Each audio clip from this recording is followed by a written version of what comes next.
Welcome to Sputnik, orbiting the world with me, George Galloway. And me, Joseph Hyatt, standing in for Gayatri, who is on holiday. Kobani is not Stalingrad. Nothing is like Stalingrad. But the Syrian Kurdish city of Kobani is certainly writing its name into the history books. Just yards from the Turkish border, the city is being half overrun by the savages of ISIS. But every street and every house is being contested by the young Kurdistan fighters of the YPG, which is the youth section of the local chapter of the PKK, the Kurdistan Workers' Party, listed bizarrely as a terrorist organisation by both the US and EU, who now back the Kurds, of course, the PKK, in the fight against ISIS. The fighters are young, left, and a huge number of them are women. It would be the stuff of a Hollywood movie if it were not for the nightmare of the actuality. Captured fighters being beheaded, their eyes gouged out, women being raped by the oh-so-holy warriors of the ISIS. 80-year-old men have had their heads cut off in front of their families, children and grandchildren. Sometimes this story moves beyond words, at least any words that I can find.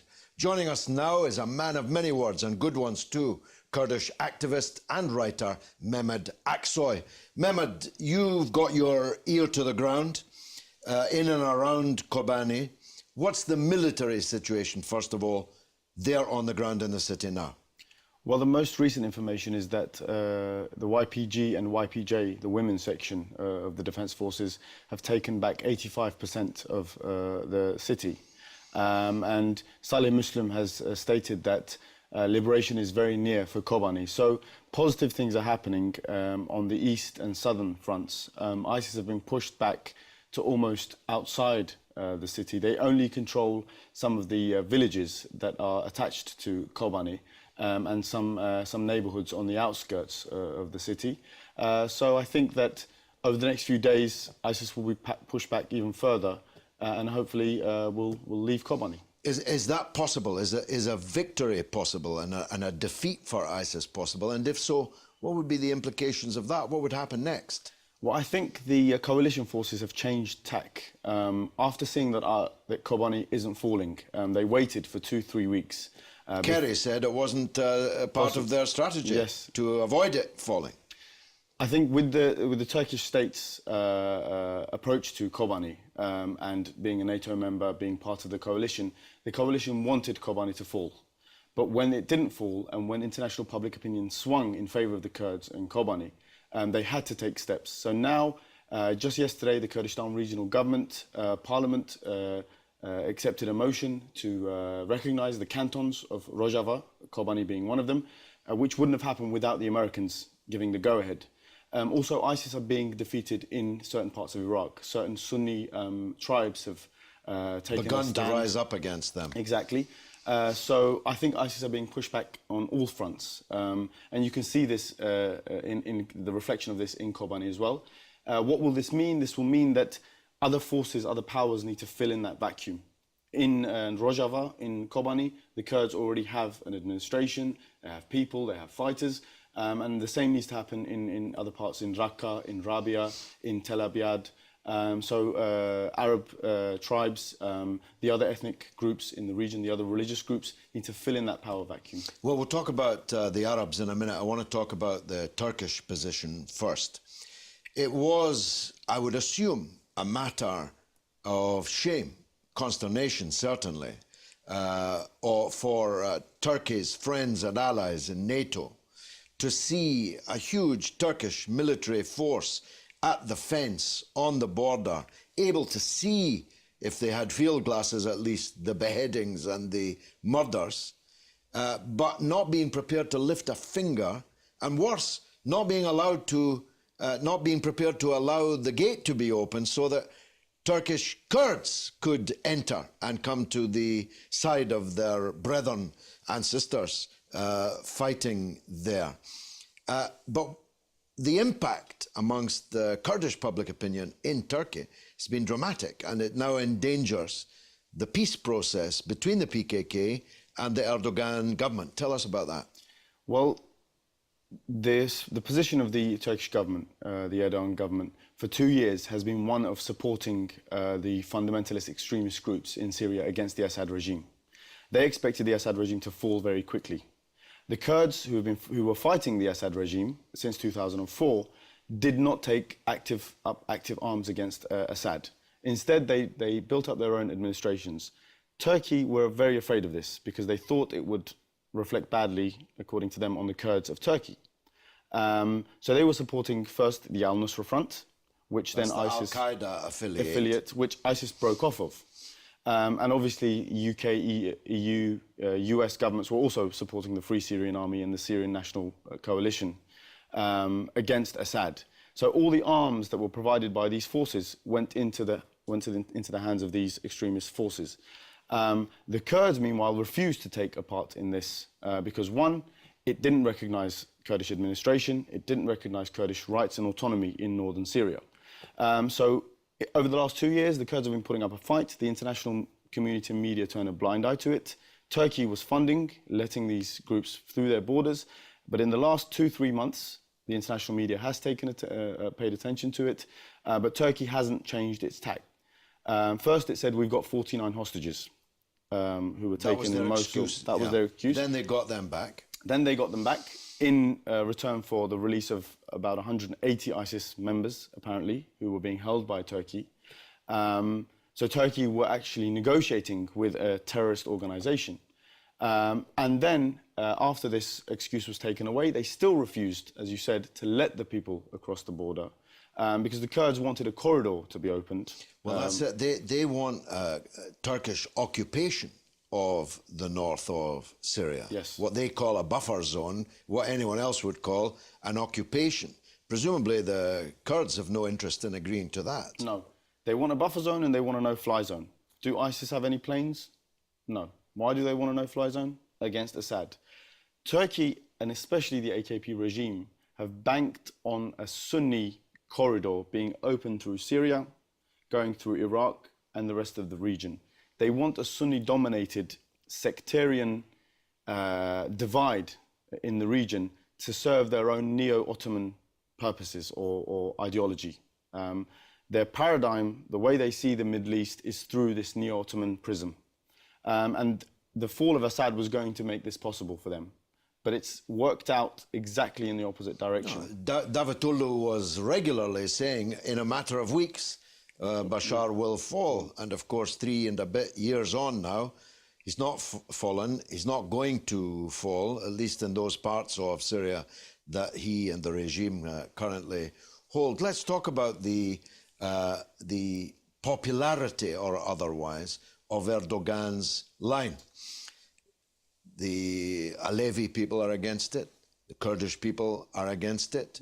The left, such as it is now in Turkey, is against it. One imagines that those elements inside the armed forces that don't like Erdogan don't much fancy a war in Syria. If I'm right about that, then the Erdogan position is quite precarious. He only has, it's a good score, 47%, but it's not a majority, and it's certainly not an overwhelming majority. No. And also, international forces are also against it now.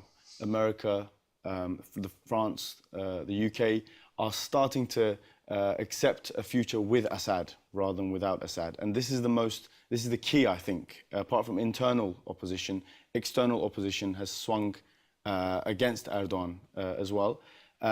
Within Turkey, as with the Gezi protests, as with the recent protests for Kobani, there's a very, very strong opposition against the Erdogan regime, which is becoming ever more authoritarian in its policies as well. Just the other day, they passed a new bill extending the police's kind of rights in what they can do when against protests. Let's talk about the Arabs then, quickly. The situation in Iraq. There's a new prime minister. He's talked a different game from al-Maliki. So far, he hasn't really delivered one. The image of the central state in Baghdad is heavily tarnished by recent years. You say that there are now some signs of the Sunni tribes in the west of Iraq, in the north and west of Iraq, beginning to turn against ISIS. Tell us something about that. That's new. Well, from what I've read from the media, 3 or 4 tribes have come together. One very important tribe in Deir ez-Zor, I think, in that region, has started fighting ISIS on the ground, on ground level. I think it's very important that these tribes come out and unite and have a strong government behind them to fight extremist forces like ISIS, because that's the only way that, as I said, they can fill in that power vacuum. Otherwise, forces like ISIS, which have fighters from all over the world, I call them international hitmen for finance capital, will continue kind of borrowing into that, into the region if the local people, if the tribes there don't put up a strong stand. This can only happen, though, if things aren't done along, for example, ethnic or religious lines. A sectarian war or kind of taking sides on a sectarian or ethnic along those divides will only lead to more conflict in the future. So, you know, conflicts with Shia Muslims especially, the Kurds, the Turkmen, the Assyrians in that region, the Christians, all have the right to live in that region. And they have to unite against, in this case, a common enemy like ISIS. Joseph, you were very interested in the youthfulness and, of course, the high female component of this great battle in Kobani, weren't you? Absolutely, they're a very impressive force, aren't they? But the question is, if there is a victory for them, do you think it will change the circumstance that we're in? Definitely. The reason why there are so many young people and so many women involved is because of the ideological standpoint of the Kurdish movement. They believe in a gender equal, secular, democratic and communitarian society and system. The reason why these people find their future in this system is because it's not drawn along gender lines, it's not drawn along ethnic or religious lines. And this, the administrations in Rojava, in northern Syria, including Kobani, will bring about a change, will spread this change across the region. People see their future in this system, in this administration, which accepts the Armenians, the Assyrians, the Arabs living there, which gives them the power to decide on their own fate, decide on their own future, and it's localized power. It's the penicillin, if you will, for nation-statism, for patriarchy, for finance capital, industrialism, which is killing the environment and the ecological health of the region, really. So I think that a victory for Kobani, a victory for northern Syria, for the Kurds and the other ethnic groups there, will mean a victory for the rest of the Middle East. In a nutshell, because we've only got time for a nutshell, chances of PKK being taken off the terror list now? Well, this is the only way that there's going to be a solution in Turkey. We liken it a little bit to the ANC and to Nelson Mandela situation. If the EU, if the UK, if the US want peace in Turkey, if they want the war to end, for there to be stability there, not just in Turkey, but in Iran, Iraq and Syria, then the PKK need to be taken off the terrorist list, which will also strengthen the hand of the Turkish state and the Turkish government, because then they won't be in negotiation with a group that's on the terrorist list. And it will also help us Kurdish activists openly do more activism to help democracy in the region as well, because now we're criminalized whenever we try to help the PKK or the Kurdish movement in general. So it's a win-win situation if the PKK are delisted. Mehmet, thanks for joining us on the Sputnik. Coming up after the break, an interview with Dennis Halliday, formerly a bigwig with the United Nations. Gayatri and I caught him in London when he was passing through just last week.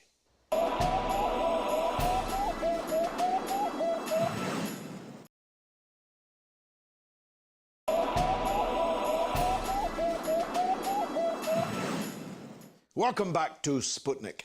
Dennis Halliday is one of the most noble men I've ever known. An Irishman, he spent decades in the United Nations, reaching the dizzy heights of Assistant Secretary General. He was posted to Iraq during the Oil for Food programme to avert a catastrophe in which an Iraqi child was dying every 6 minutes of every day and night through sanctions. Dennis took a good look around. He did everything that he could before deciding he couldn't take it anymore.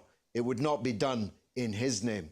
And he walked, becoming one of the few men in public life to voluntarily walk away from a position of such importance. Gayatri and I caught up with Dennis Halliday when he passed through London just last week. And I started out by asking him, do we really have a United Nations anymore? It has a big building, even bigger budgets, but it might as well not be there for all the good that it's doing. Yes, I hate to admit that, of course, I have to agree with that. But let me just say there are two United Nations. The United Nations of the member states. This is a states-organized, paid-for, managed function. The Secretary General and the staff is actually the second part of the equation.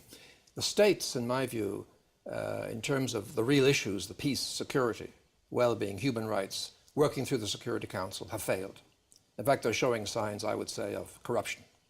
And that's the tragedy. Well, let's deal with the core of the problem. We have a situation now where 3 out of the 5 permanent members are now repeatedly declaring war on other states without now even putting the matter before the Security Council, never mind taking its agreement or assent to these policies. Yet these 5 permanent members have a veto forever on whether or not the Security Council should be refashioned, remodeled, reformed, or even abolished. Well, this is our problem. We now have member states who are not taking proper, attention, not paying proper attention to the Charter. The Charter makes it very clear in Chapter 7. Aggressive warfare, acts of aggression, going to war, preemptive strikes, whatever it's called nowadays, is totally in violation of international law, in violation of the Charter, in violation of the membership.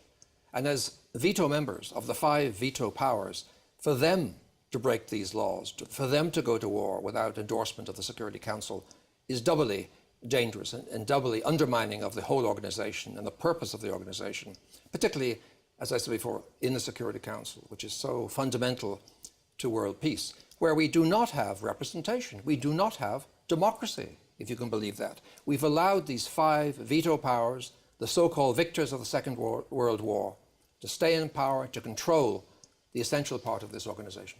Well, that's a problem, but an even bigger problem is where any number of members of the permanent 5, I've cited 3, the United States, Britain and France, because they have been repeatedly doing it, are doing it right now in Syria and arguably in Iraq, decide that if they can't get out from under the veto power of the other members of the permanent 5, well, they'll just go and do what they want anyway. Yeah, this is what underlines, I think, most the failure of the Council and the corruption of the Council, that you have member states who are veto member states, permanent member states, and have been since 1945, are willing now to corrupt this Charter and go behind the regulations of the Charter, which prevent any form of warfare, whether it's wars of aggression, genocidal, or whatever, happening without permission of the member states, as per the Charter, as per the other arrangements that the Security Council functions within. To me, this is the end of the value added of the Security Council, because what example does that set for the other countries, perhaps smaller countries who want to aggress against a neighbor, who want to take on some issue, who want to take on some aggressive role? I mean, if the leadership and those held most responsible do not respect the Charter, why should anybody else? Well, let's take one of those smaller countries, Israel, which came into being as the result of a decision of the United Nations, in just the last few months, has broken the Charter, has broken extant Security Council resolutions, has killed United Nations personnel, has destroyed United Nations facilities in Gaza, in fact, over and over again, and yet, at the next meeting of the United Nations, can walk up the red carpet as a PACA member state. No one threatens them with expulsion. No one threatens them with suspension or any sanction of any kind. How can that happen? It happens, unfortunately, because the United States gives blind support to Israel. There's no capacity in Congress or in the White House to correct or punish or hold back Israel for the internal domestic politics of the United States is held by the lobbies financed by Israel, often with American money, as a matter of fact. So the Americans are afraid to deal with Israel as Israel should be dealt with, because Israel is, as you said, in violation of just about every international convention, the Charter itself. So they go in there and they kill 450 children, for example, recently in Gaza. And do we get, does the world stop? No. Does the UN pay real attention? No. Some wishy-washy statement comes out saying, regrettably, this and that and whatever. And in Gaza itself, the UNRWA, the UN agency, has been educating and feeding and supporting these thousands of refugees for some 40 years. So the UN is actually being attacked. The schools were bombed by Israel. And again, Israel walks free. And it's all because Washington, and Britain to a certain extent, and maybe some other Europeans, are afraid to deal with Israel because of the confusion and the history of the Jewish people, the Jewish state, the Holocaust, all of that complexity. But they can't face the reality that Zionism is something that's got to be dealt with. Let's go back to the issue of structure. How can you have a Security Council where some of the world's biggest countries, indeed its second biggest country, is not in the Permanent Five, it's permanently locked out of the Permanent Five? How can Germany, the greatest economy in Europe, not be in the Security Council? Brazil, the greatest country in Latin America, locked out permanently of the Security Council. Surely these kind of demands now need to be raised. That if you're going to have a Security Council, if you're going to have any permanence, a Permanent Five, it'll need to be the Permanent 10. Well, you see, as you know better than I probably, the stranglehold of the 5 permanent members goes back to Yalta, when Roosevelt, Stalin and Churchill met and decided, given the failure of the League, they were going to sort out the future, have a United Nations which they would control. And that by adding France as a gesture to de Gaulle, and by adding China, they created this 5 veto power permanent seat for themselves. And they're still in business, obviously. They're still controlling the UN. The BRIC countries that you've mentioned, other large countries, are not represented. The North-South balance is just not there. There is no democracy. I mean, it sounds like revolution when you talk about democracy in the context of the Security Council. But the South needs to be represented on a permanent basis, or at least with the same strength. I mean, I have a suggestion for that if you want to get into it. Tell us, how can we solve this? Yeah, I believe what we have to do is to abolish the present 5. We have to have regional seats in the Security Council. So North America would have 1 permanent seat. Canada, the United States, Mexico would have to decide who sits on that seat. And when one of them when the country sitting speaks, that country will represent the 3. Latin America would have 1 seat. Maybe Costa Rica would be selected to sit on that seat. But when Costa Rica spoke, she would speak for the whole of Latin America, and so on for Sub-Saharan Africa, North Africa, the Middle East. You could visualize a very different body with some democracy at work and representation, no veto power. And I think we'd find very different decisions. And these wars of aggression that we undertake would simply, in my view, be changed. That would not happen, I don't believe. We need that desperately, and it's not on the cards, because the change of the Security Council and its makeup is built into the Charter, and only the member states, the permanent member states, can change the Charter. So they're very, very tightly it up to serve their own interests. It's quite extraordinary. Dennis Halliday, I salute you. Thank you. And now it's your turn to tell us what you think through the portals of social media. What's rattling, Joseph? Well, so on the question of the United Nations and the state of its Security Council, Neil Barrington says it's become a totally irrelevant, toothless organisation. Very rarely does it ever get close to what it should do. Well, I'm afraid that there's no arguing with that. Dennis Halliday couldn't really argue against it. He would probably say it's better that we have it than that we don't. I think it's encouraging a massive illusion that we have some kind of world authority, when in truth we don't. And Sean Sibben says, bring back Kofi. Kofi Annan was a better man than Ban Ki-moon, or Donkey Moon as some people call him, but he had some terrible shortcomings too. Quite a lot going on this question of Turkey and on the border with, obviously, the situation in Kobani. On the question of will President Erdogan let the Turkish Kurds across the border to help defend the city of Kobani, Ino Lobo says, the Turkish government has Ottomanic dreams. The annihilation of innocence is inconsequential to them.